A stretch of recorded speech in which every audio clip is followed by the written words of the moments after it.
जिस दुनिया के सामने तुमने कबूल किया है, उस दुनिया में तुम्हें तना कैसे छोड़ सकता हूँ। कभी जाने कभी दूरी बन जाते हैं अजनबी। तेरा जैन है ना, महवेश से निकाह कर चुकी। दोस्तों, महानूर ड्रामे में हमने देखा किस तरह महानूर कुछ चल के सेठ अकरम की जाल में फंस गई। मुलाजिमा शमा उसे ले जाती है पिछले दरवाजे पर और वहीं से सेठ अकरम के गुंडे उसे उठा ले जाते हैं। वहीं दूसरी तरफ यहाँ महवेश की भी असलियत पता चल गई कि किस तरह उसने अपनी ही बहन को धोखा दिया, और जफर की भी असलियत पता चल गई कि किस तरह उसने अपने भाई के साथ धोखा किया सिर्फ बिजनेस की खातिर।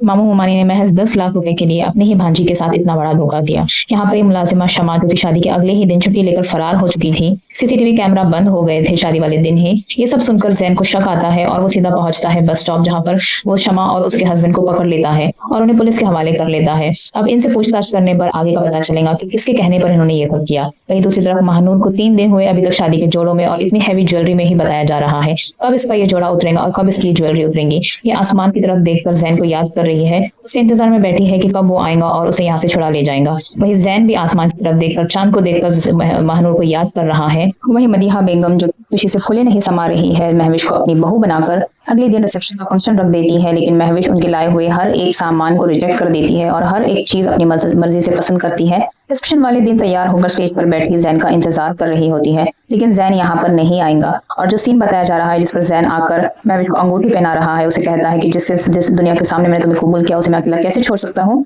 तो ये भी महज एक सपना है जो कि महवेश देख रही है, क्योंकि अगले ही सीन में बताया जा रहा है कि महवेश बेड पर बैठी बहुत रो रही है। तो ये रिसेप्शन की रात की ही बात है जब जैन नहीं आता है रिसेप्शन पर। महवेश को बहुत बुरा लगता है, सब लोगों के सामने उसका मजाक बनता है कि वो अकेली दुल्हन बनकर बैठी है और इसी बात पर वो रोना रो रही है। तो क्या महवेश पूरी जिंदगी इसी तरह ख्वार होती फिरेंगी जैन की मोहब्बत के लिए। वही अमजद और उसकी बीवी सेठ अकरम के घर पहुंचते हैं। सेठ अकरम उन्हें कहता है कि तुम्हें किसी भी तरह महानूर को मनाना होगा मुझसे शादी करने के लिए। गनीमत है कि यहाँ सेठ अकरम महानूर की मर्जी के लिए रुका हुआ है, अब तक उसके साथ कोई जबरदस्ती नहीं की। यहाँ पर मामी अंदर आती है रूम में और उसे उस्काने की कोशिश करती है महानूर को। महानूर उससे कहती है कि मैं जैन का इंतजार कर रही हूँ और जैन यहाँ पर जरूर आएगा, इसीलिए उसके लिए दुल्हन बनकर बैठी है वो अब तक। लेकिन मामी आकर उसे बताती है कि तुम्हारा वो बंदा जैन, वो तो निकाह कर चुका है महवेश के साथ, उसी दिन उसने निकाह कर लिया। जैसे ही महानूर को ये पता चलेगा, उसने गुस्से में सारी ज्वेलरी उतारकर फेंक देंगी और बहुत रोएंगी और आखिरकार वो भी सेठ अकरम से निकाह करने को तैयार हो जाएंगी। और हो सकता है निकाह वाले दिन ही जैन यहाँ पहुंच